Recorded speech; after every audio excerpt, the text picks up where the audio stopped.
right, everyone. Let's talk chest training. So get ready to, you know, really build a chest that'll turn heads. We're going to do a really deep dive into this, and trust me, this is worth taking notes on. We've got 3 great sources lined up for this: BarBend, Muscle and Strength, and Healthline. And they are packed with tips and tricks and even some pretty surprising insights. You ever heard of Gironda dips? Oh, yeah. They were apparently Arnold Schwarzenegger's secret weapon. That's right. We'll get into those a little bit later. Yeah. And, while a powerful chest definitely, it makes a statement, but it's not all about aesthetics. Your chest muscles are so crucial for just everyday activities. I mean, think about it, pushing open a heavy door or lifting groceries, even giving someone a hug. It's all powered by those pecs. Yeah, or moving furniture. That's always a good chest workout. There you go. Especially if you're doing it the wrong way. Absolutely. So BarBend comes out swinging with a whopping 17 different chest exercises. It's like a chest building encyclopedia. Yeah, and it can feel kind of overwhelming at first, but think of it this way, your chest isn't just like one big muscle. It's a really complex network of fibers, and they all respond to different movements and angles. And so BarBend is really highlighting that variety is absolutely key to hitting all those fibers and sculpting, a truly, impressive chest. So it's not just about bench presses all day, every day. No, not at all. Take the spin press, for example. Yeah. BarBend mentions it.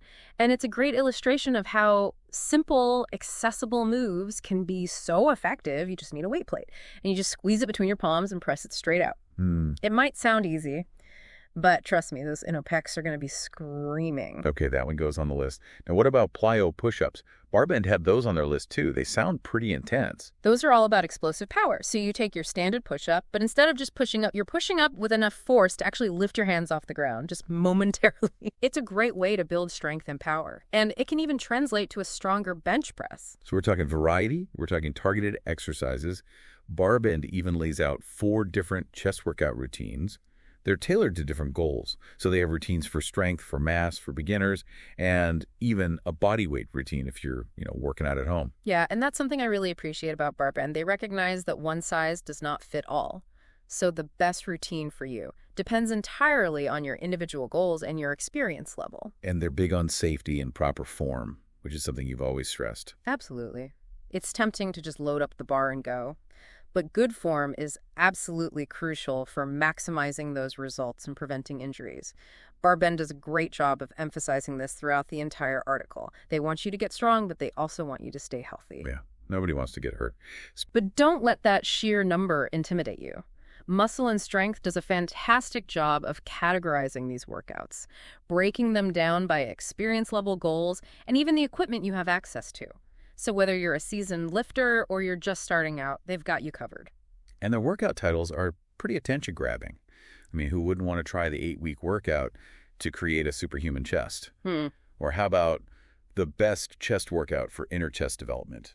They definitely know how to pique your interest, and there's real science behind those titles too. For example, the superhuman chest workout, it likely emphasizes progressive overload. So you gradually increase that weight and the intensity over time. You're forcing those muscles to adapt and grow. So you're constantly challenging them. Exactly. And then there's the inner chest development workout. Right. And that was probably incorporating exercises that really focus on squeezing the chest at the peak of the contraction. Now let's switch gears a little bit and check out Healthline. They take a slightly different approach. They kind of dive deep into the anatomy of the chest muscles, and they explain their role in everyday life, not just in the gym. Yeah, they break down the 3 main players. You've got the pectoralis major. That's the big guy that everyone thinks of when they picture, chest. Then you have the pectoralis minor, which sits underneath, and then the serratus anterior, which plays a vital role in shoulder stability. And each of these muscles contributes to pushing, pulling, and even breathing, believe it or not. I found it fascinating that Healthline highlights how a balanced chest contributes to a good-looking physique. They even mentioned some research suggesting that a low waist-to-chest ratio is considered attractive in males. Yeah, it makes sense. A well-developed chest helps create a more balanced, aesthetically pleasing physique.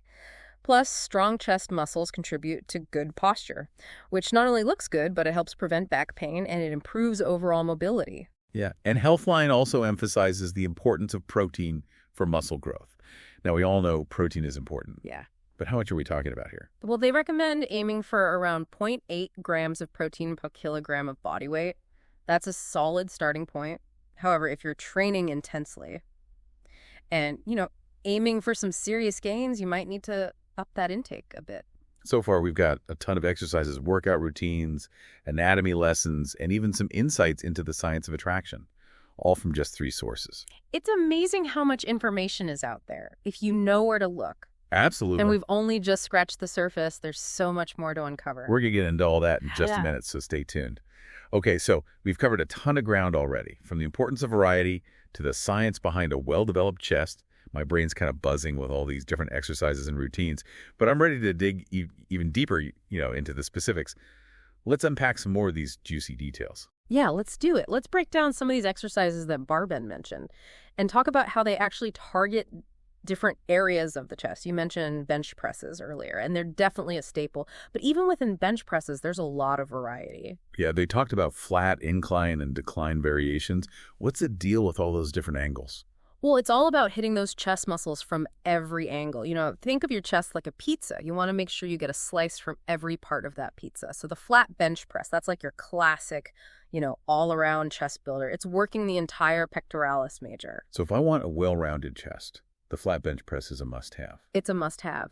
But to really target those upper chest muscles and create that full sculpted look, you need to incorporate the incline bench press. So by angling that bench upwards, you're shifting the emphasis higher up. You're hitting those upper pecs harder. Okay, so incline for upper chest. What about decline? Decline bench press, is that for the lower pecs? You got it. It targets those lower pecs, which can be trickier to develop for some people. Plus, it puts less stress on your shoulders compared to the flat or incline bench press, which is a bonus for anybody with shoulder issues. Now, I have to ask about these Gironda dips. Yeah. That BarBend called Arnold Schwarzenegger's secret weapon. What makes them so special? They sound pretty hardcore. Well, traditional dips primarily work your triceps, but the Gironda dip is all about that chest engagement. So by leaning forward and letting your elbows flare out slightly, you shift that focus to your pec muscles. It's a more challenging variation for sure, but it can be incredibly effective for building a powerful chest. So it's like hacking the exercise to make it work for your chest. Exactly. You're using the same equipment, but by adjusting your body position, you're changing the muscle activation. It's like fine-tuning your workout to target specific areas. Now let's talk about muscle and strength. Their list of over 100 workouts is mind-blowing. What stood out to you from that massive collection? A few things, actually. I was intrigued by, their program dedicated to building a superhuman chest. What I love about this approach is that it likely combines, those heavy compound lifts like the bench presses, with more targeted isolation exercises like flies. So it's a balanced approach. It's hitting the chest from all angles and focusing on both strength and hypertrophy. So a mix of big, powerful moves and more focused, detailed exercises. Yes. You need both to build a well-rounded, powerful chest. And then there's their program for inner chest development. And that one's all about emphasizing the squeeze at the top of the contraction, really feeling those inner pecs working hard. I'm guessing that's where exercises like cable crossovers and dumbbell flies come in. You got it. And even that Sven press we talked about earlier where you're squeezing that weight plate, it can be super effective for targeting those inner pecs. It's all about that mind-muscle connection. Speaking of mind-muscle connection, BarBend mentioned some interesting push-up variations. I love how versatile push-ups are. You can do them anywhere. Absolutely. Push-ups are a fantastic compound exercise. You're working your chest, shoulders, triceps. They're a great foundation for building upper body strength. And the variations just add, another layer of challenge and targeting. They mentioned decline push-ups and close grip push-ups. What makes those different from a standard push-up? So decline push-ups, where your feet are elevated, it shifts the emphasis to the upper chest. Similar to an incline bench press, it's a great way to target those upper pecs without any equipment. And then you have close grip push-ups, where your hands are closer together, and these emphasize the triceps and inner chest. So you're adding even more variety to your routine. It's like a whole chest workout without ever touching a weight. Now, Healthline was really clear about the importance of protein for muscle growth, but they recommended 0.8 grams per kilogram of body weight. What if someone's goal is to pack on some serious muscle? Is that enough? That's a great question. So that recommendation, it's a good starting point for maintaining overall health.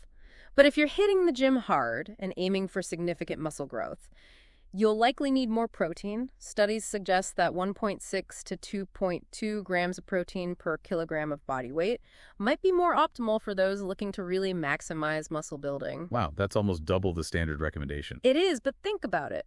When you're lifting heavy and pushing your muscles to their limits, you're creating these tiny little micro tears in those muscle fibers. And protein is essential for repairing those tears and building new muscle tissue. So it's like providing your body with the building blocks it needs to recover and grow stronger. So protein is crucial. But is there like a limit to how much our body can actually use? That's a debate among researchers. While excess protein isn't likely to be harmful, there is a point of diminishing returns. Your body can only process and utilize so much protein at a time. So the key is to find what works best for you and your goals. Experiment a bit.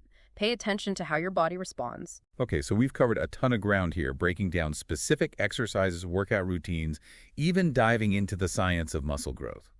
What are the most important things listeners should take away from this part of our deep dive? I think the key takeaways are these. First, variety is crucial. Don't get stuck doing the same exercises week after week. Explore different angles, try new variations, keep those muscles guessing. I love that it keeps things interesting and it prevents plateaus. Exactly. Second, pay attention to your form. Good form ensures you're engaging the right muscles and minimizing your risk of injuries. It's not just about how much weight you can lift, but how well you lift it. And lastly, make sure you're fueling your body with enough protein. Right, protein is the building block of muscle growth, so make sure you're getting enough to support those gains. Now that we've equipped you with this knowledge, it's time to put it into action. We'll be back with even more insights and actionable tips to help you build a better chest in part 3. Okay, so we're back for the final round of our chest building deep dive. We've explored, a ton of exercises and routines, delved into the anatomy of the chest, talked about the power of that mind-muscle connection. Now it's time to bring it all together. And make sure you're ready to hit the gym with a clear plan and a burning desire to build the chest of your dreams. All right, let's do it. Let's talk about some common mistakes people make when they're training their chest and how to avoid them. One of the biggest culprits I see is neglecting a proper warm-up. Yeah, I've definitely been guilty of that. Sometimes I'm just, so eager to get to the heavy lifting that I skip the warm-up. What's the harm in that? Well, think about it. You're asking your muscles to perform at a really high level, right? Lifting heavy weights, pushing their limits, jumping straight into that without preparing those muscles. It's like expecting a car to race without warming up the engine. So a warm-up is like getting those muscles primed and ready to go. Exactly. And it doesn't have to be complicated. Remember that Healthline article? Yeah. They mentioned incline push-ups as a great dynamic warm-up. It gets those chest muscles activated and ready for heavier lifts. So start slow, gradually increase the intensity, make sure those muscles are nice and warm before I hit the bench press. Precisely. Another common mistake is focusing too much on the flat bench press and neglecting other exercises. I see that all the time at the gym. It seems like everyone is obsessed with how much they can bench press. Yeah, it's definitely a popular exercise. Yeah. And it's a great strength builder. But it doesn't hit all the angles of the chest. Remember, we talked about the importance of variety. Right. Incline and decline bench presses are crucial for a well-rounded chest. Hitting those upper and lower pecs. Exactly. And don't forget about those isolation exercises like flies and pullovers. They might not be as flashy as bench presses, but they're essential for targeting specific areas and maximizing muscle growth. It's like adding those finishing touches to a masterpiece. That's a great way to put it. Now, what about training frequency? How often should we be hitting the chest? Yeah, that's a good question. I always wonder if I'm training too much or not enough. Yeah, it really depends on your individual recovery ability and training intensity. If you're training your chest hard, once or twice a week is usually sufficient. Remember, muscles need time to recover and rebuild after a tough workout. So listening to my body and not pushing it too hard is key. Absolutely. Rest and recovery are just as important as the workouts themselves. Now let's revisit that mind-muscle connection we've been talking about. It's not just about going through the motions. It's about feeling those muscles work. I've definitely had workouts where my mind is somewhere else entirely. I'm just going through the motions, not really focusing on the muscles I'm working. How can I tap into that mind-muscle connection more effectively? That's a great question. First, try slowing down your movements. Really focus on squeezing the chest muscles at the top of each contraction. Feel those pecs engage. And control that weight both on the way up and the way down. So it's about being present and engaged in the movement, not just trying to move the weight as quickly as possible. Yes. It's like turning your workout into a meditation on muscle. And don't be afraid to experiment. Try different grips, different tempos, different variations, and see what feels best for you. It's all about finding what works best for your body and your goals. So warm-up variety, form, frequency, mind-muscle connection. Got it. Anything else we need to keep in mind as we're building our chest? Well, we can't forget about nutrition. Remember, protein is the building block for muscle growth, so make sure you're getting enough of it. So protein shakes after every workout. Protein shakes can be a convenient way to boost your protein intake. But it's not just about supplements. It's about incorporating protein-rich foods into your overall diet.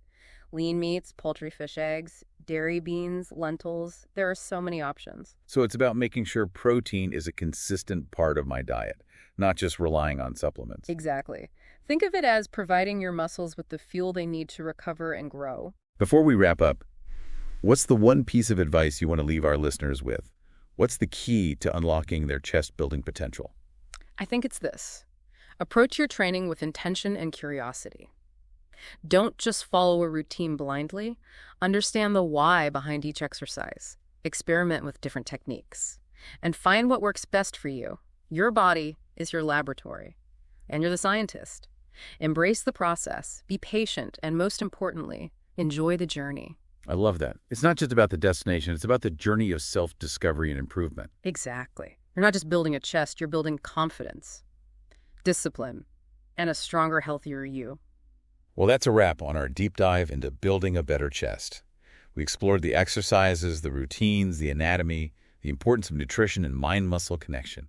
Now it's your turn to take this knowledge and build the chest of your dream. Go out there and make those pecs pop. We'll be back soon with another deep dive into a new and exciting topic. Until then, keep learning, keep exploring, and keep pushing those boundaries. We'll see you next time.